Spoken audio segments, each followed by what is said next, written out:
kebersamaan ini sudah mengakar dan tumbuh kuat, tinggi menjulang ke atas.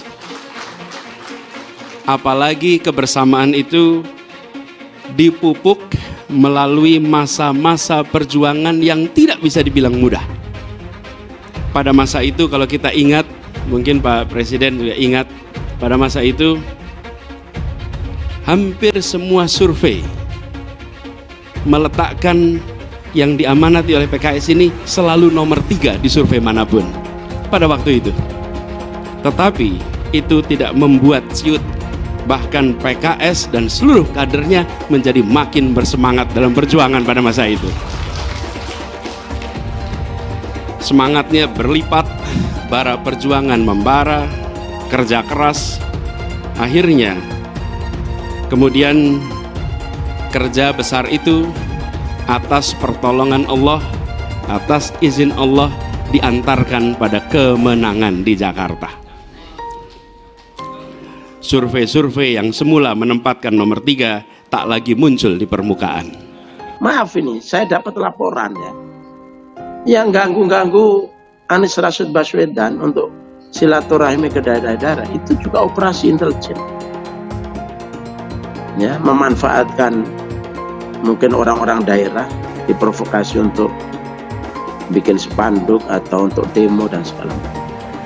Bahkan kami menyaksikan seperti di Banten yang saya lihat secara langsung. Saya ikut menurunkan spanduk, itu bukan bikinan rakyat, itu bikinan tangan-tangan tertentu yang sudah didesain.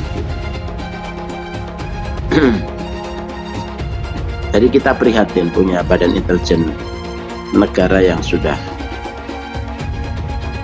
offset, tidak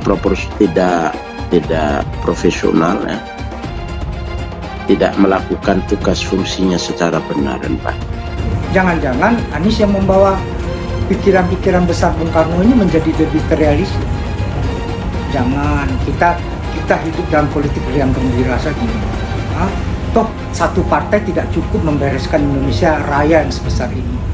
Dan jangan pernah berpolitik dengan penuh kebencian dan subjektivitas, jangan. Nggak elok bagi diri yang bersangkutan dan nggak elok untuk pendidikan rakyat. Jangan-jangan gara-gara itu dia sakit, trauma pada Anies. Jangan. Kita bertarung di pemilu, ente punya calon, kami punya calon, itu suatu hal yang dinamis. Tapi kita nggak perlu bermusuhan. Apa harus bermusuhan? Kenapa kita harus menebar politik kebencian? Siapa yang menggigit cabai, dialah yang akan kena. Memang bulat mengatakan bahwa Pak Anies Baswedan sebagai bakal calon presiden Republik Indonesia tahun 2024-2029 yang akan diusung oleh PKS bersama dengan rekan kami dari Partai Nasdem dan Partai Demokrat. Jadi ini adalah momentum di mana kami secara resmi menyampaikan kepada publik bahwa pilihan 2024 sudah kami jatuhkan 1 tahun kurang lebih sebelum pemilu di 2024 nanti. Jadi kami belajar dari pemilu sebelumnya, tidak ada lagi sudden death tiba-tiba memilih, kita sudah saat ini. Ya, tapi jika selanjutnya tentu kita akan membangun komunikasi yang intens dengan Pak Anies sebagai bakal calon presiden dan juga dengan rekan mitra koalisi kami seperti Nasdem dan Demokrat. Ada efek ekor jas terhadap pilihan siapa capres atau cawapres yang akan diusung. Tetapi bagi kami ini adalah bagian dari strategi ya, dan saya kira sudah sesuai dengan harapan, dan alhamdulillah Nasdem sudah lebih dulu, kemudian Demokrat, dan akhirnya PKS. Dan tentu kami memperhatikan ini. Jadi kami memperhatikan kapan timing yang tepat untuk mendeklarasikan. Jadi ketika proses ini kami keliling ke berbagai daerah ya, dari presiden, kemudian menampung aspirasi dari DPW, DPD se-Indonesia, dan kemudian kita keliling juga untuk meminta masukan dari berbagai tokoh, dan kita perhatikan bagaimana survei dari waktu ke waktu, dan ternyata pilihannya memang ini adalah momentum yang tepat untuk menyampaikan deklarasi kurang lebih 1 tahun sebelum pemilu 2024 nanti. Jadi bagi kami nikmati proses yang ada saat ini, dan kami yakin ya bahwa keputusan dari hasil musyawarah Majelis Syuro ini akan menggerakkan PKS, struktur kader simpatisan untuk mempublikasikan, mensosialisasikan, mengkampanyekan Pak Anies Baswedan sekaligus dengan Partai Keadilan Sejahtera bersama juga dengan para bakal calon legislatif. PKS sebegitu yakin menang dan Anies Baswedan jadi presiden. Dikutip dari gpnn.com, Serang, Banten, Dewan Pimpinan Wilayah DPW PKS Banten menggelar apel siaga menuju pemilu 2024. Acara digelar di Stadion Maulana Yusuf, Kota Serang, Minggu 19 Maret. Turut hadir dalam acara tersebut Capres 2024 Anies Baswedan, Ketua BPW PKS Banjabar Ahmad Rukyat, dan petinggi partai PKS lainnya. Ketua DPW PKS Banten Gembong R. Sumedi mengatakan apel siaga sesungguhnya kegiatan yang rutin dilakukan partainya menjelang pemilu. Biasanya menjelang pemilu kami melaksanakan apel siaga yang sifatnya kolosal, ucap Gembong kepada GPNN Banten.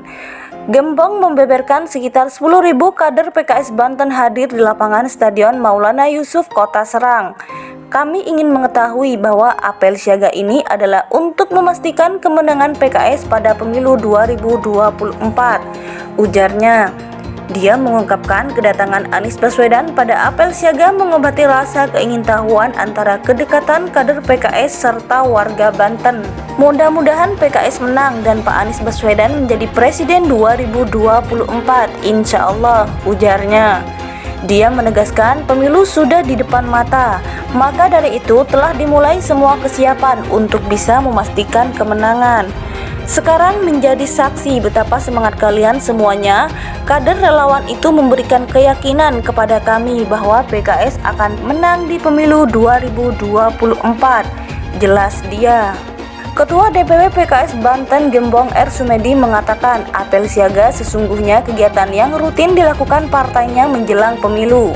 Biasanya menjelang pemilu kami melaksanakan apel siaga yang sifatnya kolosal, ucap Gembong kepada GPNN Banten. Gembong membeberkan sekitar 10.000 kader PKS Banten hadir di lapangan Stadion Maulana Yusuf, Kota Serang. Kami ingin mengetahui bahwa apel siaga ini adalah untuk memastikan kemenangan PKS pada pemilu 2024, ujarnya. Dia mengungkapkan kedatangan Anies Baswedan pada apel siaga mengobati rasa keingintahuan antara kedekatan kader PKS serta warga Banten. Sekarang menjadi saksi betapa semangat kalian semuanya. Kader relawan itu memberikan keyakinan kepada kami bahwa PKS akan menang di pemilu 2024, jelas dia.